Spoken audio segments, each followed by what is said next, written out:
If you obtain your green card through marriage and then get divorced and decide to file a petition your former spouse, while it is allowed, it is too risky to take and it offers a lot of red flags.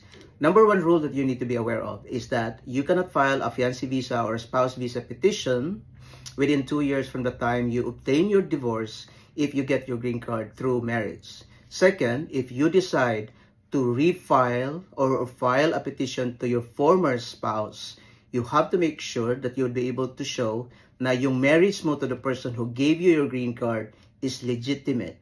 And even if it is legitimate, it has to be supported with strong evidence of good faith marriage. Of course, ang daming ebidensya to support that. I would really recommend that if this is the path that you're gonna take, you have to consult with a very good immigration lawyer.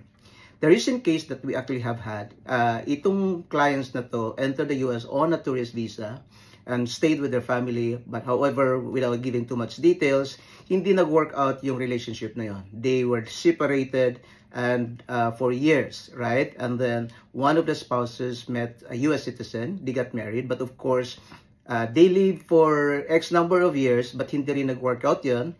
Then, for whatever reason, nag-meet ulit yung spouses na yon, and then they decided to leave again.